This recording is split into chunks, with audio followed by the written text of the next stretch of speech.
हाय, hello, नमस्कार. गुलमोहर या कार्यक्रमात रसिक श्रोत्यांचं मनपूर्वक स्वागत. आजचा आपला विषय आहे, दिल तो बच्चा है जी. श्रोते हो, पावसाचे विविध रूपक आपण कवींकडून लेखकांकडून ऐकतच असतो. धो धो बरसणारा पाऊस, मुसळधार कोसळणारा पाऊस, धुवाधार बरसात. धुवाधार बरसात यावरून तुम्हाला काही लक्षात येतंय का? तर श्रोते हो, धुवाधार नावाचं एक प्रेक्षणीय स्थळ मध्य प्रदेशातील जबलपूर येथे आहे. जबलपूर शहरात पर्यटकांचं हे स्थळ आता प्रमुख आकर्षण बनलेलं आहे. धुवाधार नावाचा एक देखणा धबधबा आहे. नर्मदा नदीच्या विशाल धारा रौद्ररूप धारण करून जवळपास 90-100 फूट खाली खडकांवर जोरात आदळल्याने त्या धारांच्या तुषारांची जी निर्मिती होते, जे तुषार निर्माण होतात ना, त्याला धुवाधार असं म्हणतात. तर किती विलोभनीय दृश्य असेल ना ते, श्रोते हो, याची तुम्ही कल्पना करू शकता. तर श्रोते हो, आपण पावसांच्या विविध रूपकांबद्दल चर्चा करत आहोत. हळूवार रिमझिम बरसणारा पाऊस, अशी ही पावसाला दिलेली वेगवेगळी विशेषणं काव्यातून गद्यातून आपण ऐकत असतो की आपल्यापर्यंत पोहोचत असते. पण पाऊस हा देखील असाच हट्टी वाट बघायला लावणारा आहे बरं का. आणि बरेचदा काय होतं, आपण देखील आपल्या आवडीनुसार किंवा सोयीनुसार हा असावा की नसावा हे देखील ठरवत असतो. आता हेच बघा ना, घरातील आपल्या आवडीचा एखादा कोपरा, खिडकी यातून बरसणाऱ्या पावसाचं एक वेगळंच रूप आपल्यापर्यंत पोहोचतं. आणि रस्त्यातून जाताना बरसणारा पाऊस हा वेगळा भासतो. आणि छत्रीतून प्रेयसीसोबत जाताना बरसणारा पाऊस, तर क्या बात है! तेव्हा तर याला भारीच महत्त्व प्राप्त होतं राव. आणि हा सुद्धा मुद्दाम खट्याळ डांबीसपणा करतोच आणि त्याचा डावा खांदा हा भिजवतो आणि मग त्याची चोरी पकडल्या जाते. हा भाग वेगळा. पण श्रोते हो, किती वर्णन वर्णावे असा हा तुमचा आमचा सर्वांचा पाऊस. पाऊस आणि संगीताचं नातं देखील इतकं सुंदररित्या गुंफलं गेलंय, की पावसात बरेचदा खिडकीतून बघताना आपल्याला कसं छान छान गीतं, गझल ऐकावीशी वाटतात. ज्या ऋतूत मुद्दाम गाण्यांच्या मैफली देखील भरवल्या जातात.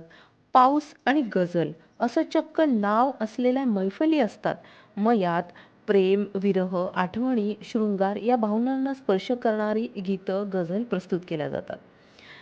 तर श्रोतेहो, प्रत्येकाच्या पावसाच्या आठवणी या वेगवेगळ्या असू शकतात आणि असतीलही. परंतु या ऋतूचा आनंद आपण मनसोक्त घेऊयात आणि इतरांनाही आपण यात सामील करून घेऊयात. काय म्हणता?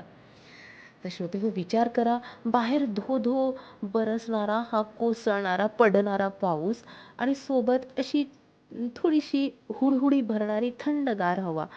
आणि मग अशा वेळेस मीठ, लिंबूरस, तिखट लावलेलं खरपूस भाजलेलं कणीस किंवा नेहमीचे आपले आवडीचे गरमागरम पकोडे और चाय मिल जाए तो फिर क्या बात है. आहा, काय म्हणता? लहान मुलांसारखं या सगळ्यांवर आपण ताव मारतो की नाही? मग श्रोते, करावं की असं मस्तच. कारण कधी-कधी मला असं वाटतं, लहान मुलासोबत कागदाची होडी कशी करायची, हे त्यांना शिकवू शकतो आपण.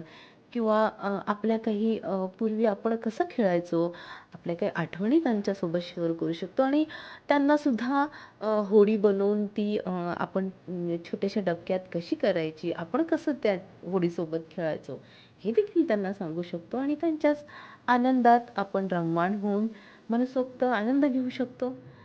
क्योंकि दिल तो बच्चा है जी. तर श्रोते हो, पु ल देशपांडे यांच्या पुस्तकातलं एक मजेशीर वाक्य आहे. पुस्तक असामी असामी यातलं. रस्त्यावरून वरात जाताना जरा वेळ थांबून जर आपण बँड ऐकण्याचं आता आपलं वय नाही, असं जर आपल्याला वाटलं, तर समजावं आपलं बालपण संपलंय.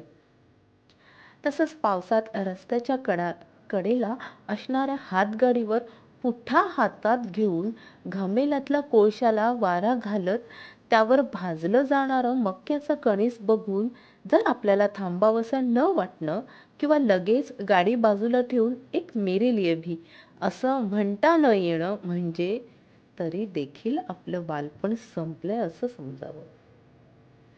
तसंच अशी बरीचशी उदाहरणं देता येतील श्रोते हो. फुगे विकणारा एखादा इसम आपल्या जवळून गेला आणि ती सुंदर सुंदर रंगीबिरंगी फुग्यांकडे आपण दुर्लक्ष करून पुढे निघून गेलो, तरीही समजावं आपलं बालपण संपलं.